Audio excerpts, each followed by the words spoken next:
Hello, welcome to an e-demo on installation of a satellite application server in a Victor enterprise environment. Satellite application server connects to a master application server, and the master application server can have up to 40 satellite application servers connected. So let's go ahead then and install this satellite application server, or SAS. And the first thing I'm going to do is just open up the Unified Installer dashboard, which I've downloaded from the AmericanDynamics.net website. Once that loads, I'm going to choose American Dynamics, and then I'm going to choose Next. And then I'm going to choose to install Victor Application Server and Client, and I'm also going to check the box there to install SQL Server Express 2014. The SAS, unlike the MAS, can use SQL Server Express, so I'm good to use the version which is on the disk. And I'm going to choose Next. And we are presented with a list of everything which is going to be installed. So that's the prerequisites which are required to run the system. We have Victor Application Server, and we have Victor Unified Client.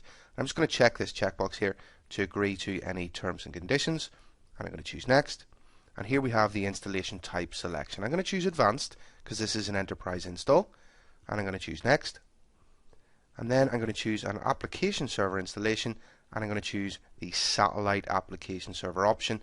And now what I need to do is enter either the name or the IP address of the master application server. Whenever I enter that, the Unified Installer dashboard is actually going to check if there is a master application server at that address. And if I choose Next, it will progress because it has found one there. And on the Victor Application Server property screen, I can change the install folder if I want. I can also change the database server if I already have an existing SQL which I want to use for this install. I'm going to just keep that at the default. And then down below, I'm going to just enter my password here for the Windows authentication of that SQL database. And I'm going to choose Next.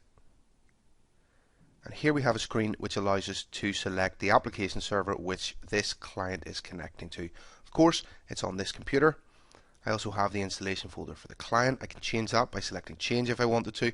And I could also choose to install additional options with the Secure Integration checkbox there, and also the Victor Point of Sale checkbox too. I'm just going to choose Next, and we have the Ready to Install summary screen. I'm just going to double check that everything is good in there.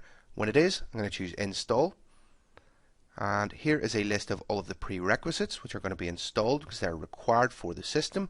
And I'm going to choose Install. The dashboard is just going to work its way through all of those prerequisites. When it completes, it's going to present a list of everything else which it's going to install. It's going to progress through that list as well. When those are complete, we're going to get the Installation Complete dialog. And I can go ahead and choose OK, and my Satellite Application Server, or SAS, is now installed and connected to my MAS.